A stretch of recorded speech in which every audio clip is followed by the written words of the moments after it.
I'm joined by Morgan Neville. Good afternoon, Morgan. How are you doing?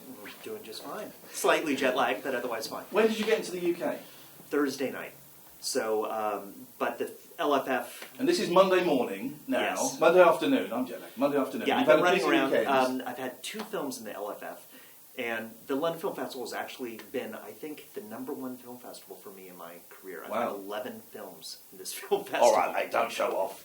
I know people who were at the screening of the Mr. Rogers movie, Won't You Be My Neighbour, yesterday. Both of them in floods of tears. As I was, I saw it. I saw it in New York a couple of months ago. I was over there to see some concerts. The concerts got cancelled. Yeah. Suddenly I'm stuck in New York. So I just went, right, let's go and see a film. Won't You Be My Neighbour? Didn't know anything about it. I'll go and see that.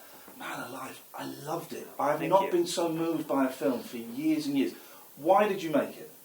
Well, I made it because it was a voice I wanted to hear in the culture today. I mean, it wasn't, so for people that don't know, it's a film about Fred Rogers, who's the most famous American children's television presenter in history.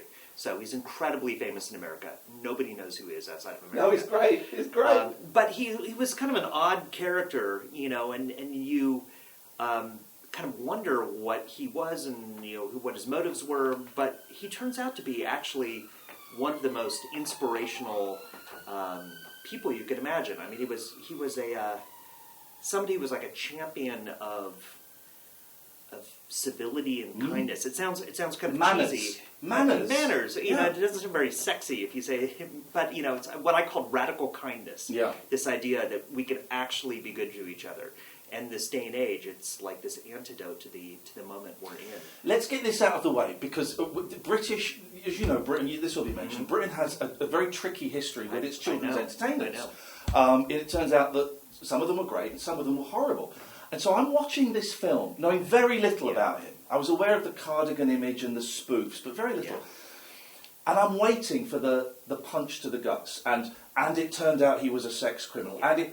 And what was so great is there is none of that. He is just a really charming, nice guy that wants the best for kids. That's it. Yeah. And there's this moment in the film where we start to address some of these rumors about him, and it's something everybody's wondering about. And it turns out to be this moment that says more about us as an audience, doesn't it? Where we come to expect this of our celebrities and our heroes, I guess, in a certain way. So it really, and our people that work with children. A grown man wanting to work with children, that can't be right. Well, actually, it can be right. It can be that pure.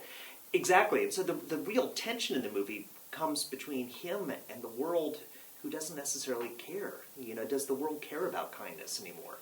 Is that just an out-of-date idea that we should be kind? We're jumping all over the place, but it's bits keep pinging into my mind. There is that kind of backlash against him a few years ago, where he is called out, I guess before the phrase snowflake generation, which is a terrible phrase, but called out for making young people feel entitled, because he would tell every child that they were special. Yeah.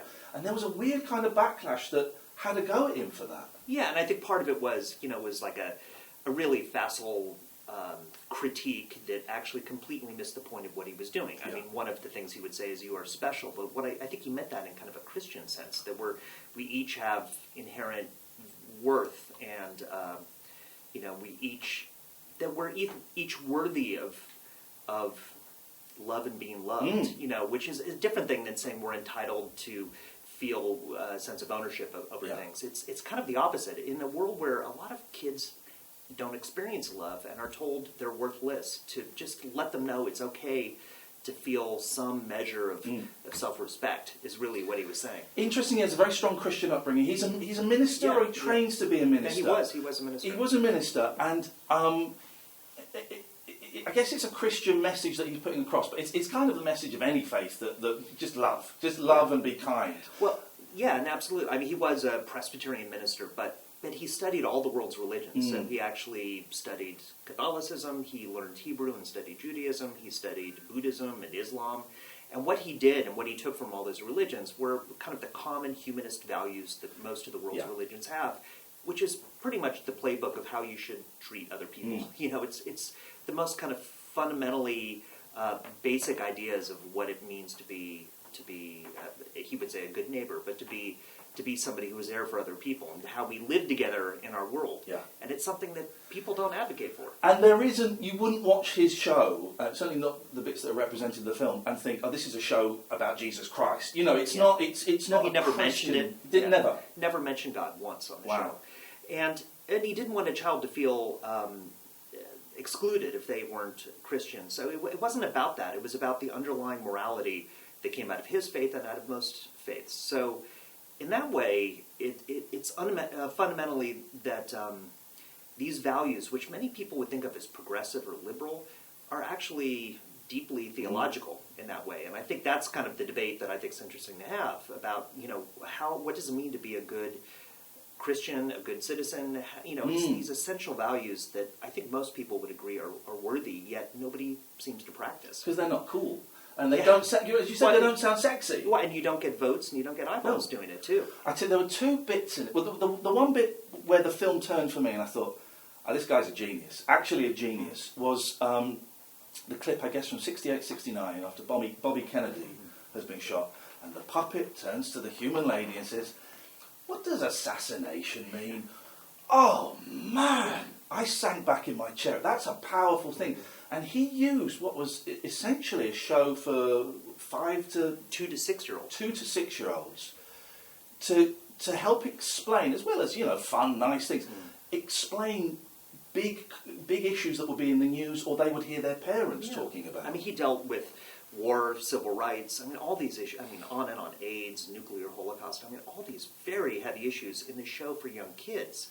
And part of why he did it is, I think he felt like the natural human instinct as a parent or as an adult is to tell children not to worry about things or to shield them from bad things. And the fact of the matter is children are way too smart to not know when bad things are happening. They instinctively know it. And if we don't help them process it or explain it to them, they build phobias and fears. And to him, fear was the great toxic force because fear metastasizes into things like hatred and bigotry and resentment. You mentioned bigotry. One of the great things that your film does is it puts into kind of a social and political context what he was doing within his show. It sounds a bit heavy, but it does. And there's the great bit, the news footage or whatever it is of people of colour not being able to use swimming pools that white people, and we kind of forget that segregation within America, it's within living memory, you know, huge segregation. And there's that beautiful scene. It's the postman, isn't it?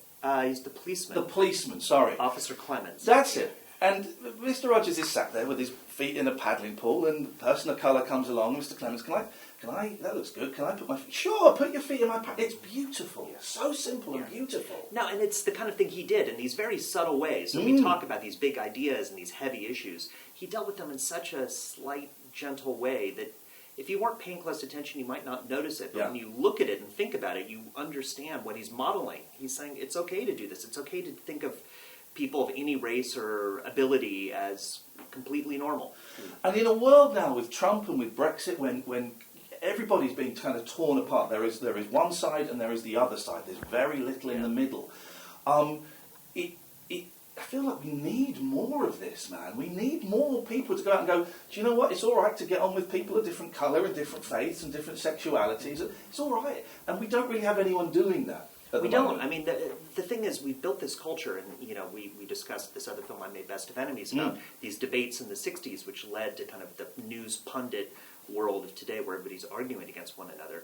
But we built this society that's actually incentivized to tear the other side down. Yeah. You know, that's how we succeed, is by pitting one group against another. And it's all based on this assumption that the center will hold, you know, that you know, the community, that societies will stick together, and I don't think that's true. You know, I think societies are delicate things that need to be nurtured. And I think he's one of those rare advocates that reminds us that we have much more in common and much more to lose.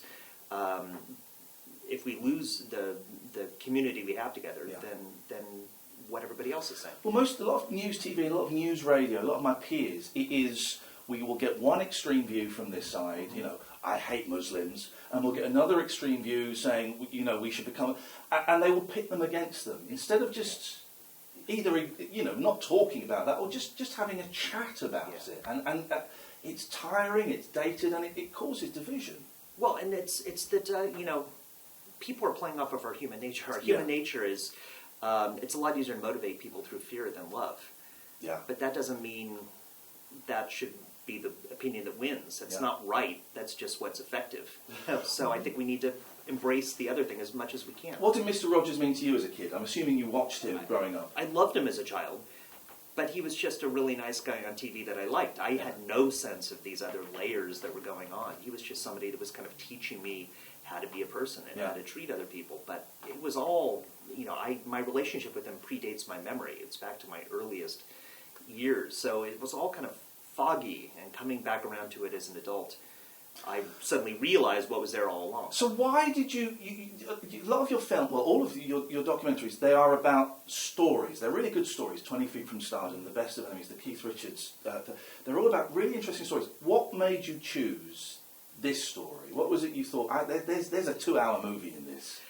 I mean, there were a couple of things. I mean, I think the first thing was me just wanting to spend more time with that voice and how to get that voice into the cultural discussion now. Like, how do we talk about these issues in a way? And he was the advocate for the kind of thing that I keep coming back to, this idea of how do we build common ground in our culture.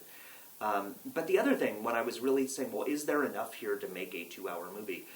It was going to Pittsburgh and through the archives, and the first thing I looked at was that Bobby Kennedy assassination special. And when I saw that special, I didn't know exactly where the film was going to go, but any doubt that it would sustain the movie was gone. Yeah. I mean, I knew any depth or conflict was all inherently there just in that one episode. And from that, it just got richer and richer. But that was my key in. There's there's so many great scenes in it, and I've been raving about this on my show. Keep raving. I will do, honestly.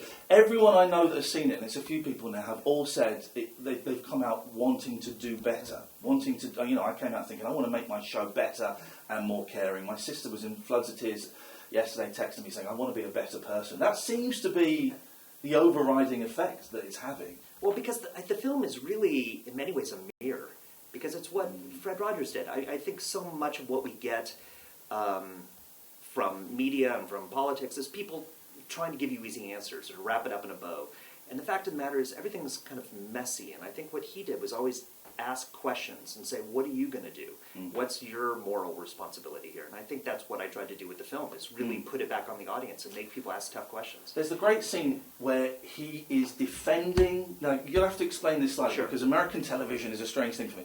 Yep. He's defending the funding that public broadcasting is getting. What was that all about? So in 1968, they began public television in America with just not a lot of funding. But the next year, Richard Nixon had won the presidency, and there was a backlash, and they tried to gut PBS, our public broadcasting, in its very infancy. And they were on the cusp of doing it when they brought in Fred Rogers to come in and advocate. And there's this scene where he speaks in front of the U.S. Senate, these hard-nosed senators who have no interest in helping. And by the end of this speech, he's melted them. And they literally say from the stand, it looks like you just earned your $20 million. And what's great is he's got his script and his notes. And the guy said, I've had enough of notes. If you're going to read to me, I don't want you to. And so Mr. Rogers is like, okay, well, I'll speak from the heart. And it's this beautiful, impassioned speech about the importance of love and care. And the thing, I've got 2 boys who are 6 and 8, so I get this now, is not talking down to kids, not patronising kids, talking in their language, but treating them as emotional human beings that can think and can function. And he's one of the few voices, certainly one of the first voices, that does that. Absolutely. I mean, that's really one of his breakthroughs in terms of dealing with children, but even in how he deals with adults, like in that scene, is he speaks with such incredible sincerity. It's like a superpower, where really ultimately he's going to find a person's emotional bullseye, and there's no escaping it. And you're just not used to somebody being that open and vulnerable and emotional and direct and sincere. You just don't experience it much. And so when he does it, you just see the incredible power it has on everybody he talks to. Are you worried? It's opening here soon. We don't know who Mr. Rogers is. We're aware of the image. We've seen some of the spoofs of that character with the cardigan and things, but we don't know who he is. Now, it's a great movie, and I was blown away when I saw it. Are you worried that people are not going to see it because they don't know who he is? Well, I mean, it's a very different situation. So let me just say, in America this summer, it came out, and it's the biggest documentary in 5 years in America. It took like $25 million or something, which is It incredible. was a colossal well hit done. in America. Thank you.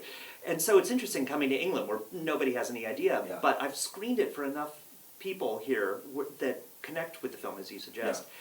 That I don't expect the same kind of results, of course, but I just feel like it's a film that works if you're interested in these kinds of basic issues.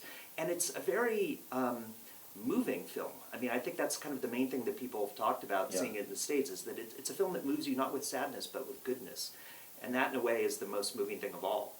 Actually, there's a trick I've stolen a bit from that film, which you stole from him. That great trick where he just does silence for 60 seconds to think about someone you've lost or someone who's important.